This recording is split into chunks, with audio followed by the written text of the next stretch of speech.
I'm Larry Menti. Welcome to the Delaware Way. Almost everybody we've had in here over the last few weeks, when they talk about economic development in Wilmington and the Delaware, Newcastle County area, they start with the waterfronts, Brandywine, Christina, and Delaware. And here is the man, one of the men at least, that they talk about a lot, Michael Purzycki, who is the executive director of the Riverfront Economic Development. See, I got it. I got it all. It is true. We've had several politicians in here, and every time we talk about how you bring Wilmington back, Wilmington's future, they go right to the waterfront. I guess that's not unusual for an urban area. Well, I think some cities have had a lot of success with their riverfronts, and some not so much. I mean, in many cases, it's not a panacea. You've got to work at it, and I think in our case, we've been 18 years working at it and going through periods of time when people were beginning to lose faith in the progress. But at the end of this period of time, I think most people are very happy with what's happened down there. Take us back to the beginning. And you started this in 1996? 96, yeah. Well, the beginning really is World War II. And when we did a lot of shipbuilding down here, we had 10,000 people working on Wilmington's riverfront. And of course, the war ends and those industries go away. And some industrial kind of placeholder industries took place, nothing very permanent. And what was left was old abandoned buildings, contamination, and a rather hostile environment. Hey, but right before you took over in 1996, what did it look like there? Pretty much like that. I mean, really? the only thing down there was the city's public works yard was down there, but even that wasn't in great condition. There were a few buildings. What was down here was Kahunaville. When we showed up here, Kahunaville was a big nightclub that was located down here, but the infrastructure was terrible, the roads were bad. As I said, we still had old abandoned buildings and a lot of contamination, so no new development. So that's interesting. It's not just building up along the waterfront. You need to let people get there too. So the infrastructure and the roads to get into there. So that's a major project. Where did all the money come from? It's a major project. Oh, the state's been very supportive over the years. We've had anywhere from $100 to $200 million, depending on how you count it. Just under $100 million from the state's bond bill proceeds, but we also had another $100 million in DelDOT financing for roads and bulkheading and the kind of things that you need to establish an infrastructure for development like this. And what's the thought process on that? What's the hope of that? Because $200 million is a lot of money, and it goes to one section of the state and not another section of the state. Yeah, and so in my world, you have to justify the money that comes to you. So we today send back about $36 million a year to the state in wage tax and franchise fees and property taxes. We send $6 million, almost $7 million now to the city annually, and those same kinds of revenue sources for the city. We've got 6,000 people working down there, and another 1,200 to 1,500 people living down here. So we've more than justified that investment. So how did you get there? So let's go back to 1996. You start construction. What do you build? What was the first vision for the area? Yeah, I think the things that you begin to start with are some infrastructural necessities. So one of those is having roadways into the riverfront. The other is a river walk itself. We have a river walk that's almost 2 miles long now. And taking the areas outside of the train station, which is the first thing you see when you get to the city and it's the last thing you see when you leave.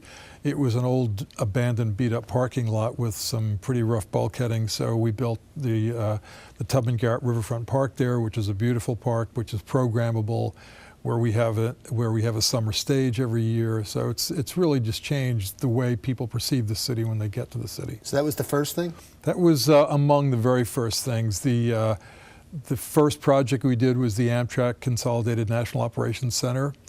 So we brought 400 people to work down here out of Philadelphia. We attracted a number of employers down here. ING Direct at the time was one, now Capital One.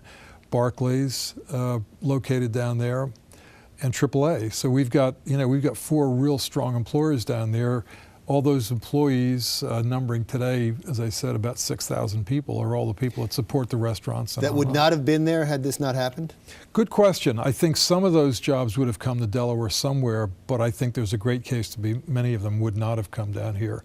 And so, and they certainly wouldn't have come to the city of Wilmington, in my view. I mean, they're, in many cases, AAA, an example, came from an urban location, wanted to come down here for something different, and here we are putting them right on the river's edge. It was really a pretty attractive place. So once you get all those people to come here and they're working here, you have the park set up. Of course, you need restaurants, you need shops, you need everything to build around that. I mean, jobs create more jobs when you bring that. That was all part of the plan too? Yeah, I think, I mean, that certainly in a general sense is the part of the plan. The question is, what are the particulars? So we have a 125,000 square foot massive building, a World War II structure sitting right in the middle of everything. What's it going to become? Well, you could have made it 10 different things. We chose to make it an event center. We chose to make it an exhibition center. We had world-class exhibits go into that building for about 4 or 5 years. After that model ran its course, we converted it into our convention center, and it's been the center of our universe down there. We get 170 or 80,000 people go through that center every year. When you look at Cleveland, what they did with their waterfront, although it's kind of taken a turn, but they did have a success for a long time. Yeah. Baltimore, what they did with their waterfront, a lot of it was entertainment.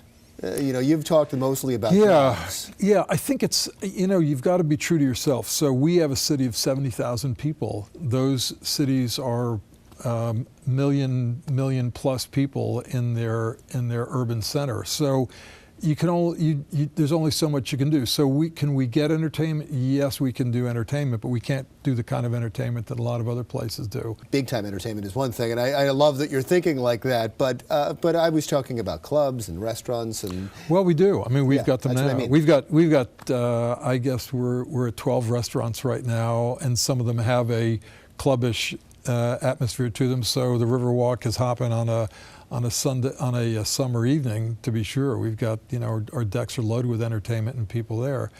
So yeah, I think, you know, there's a whole array of things that you want to do when you're trying to build a destination, and I think we're filling in a lot of those blanks today. We just talked about the ice rink we just opened up down here with 10,000 people in the first 3 weekends. Clearly people responded to something that we offered them. We're building a little miniature golf course. Doesn't sound like much, but as an appendage to the Delaware Children's Museum, I think it's going to be a great success. And they're all the little pieces you try to put into the puzzle. So you've been doing this since 1996. How long is this project? Does it ever end? I don't think it does, only because, you know, these kind of projects are organic. So one fails and then something takes its place.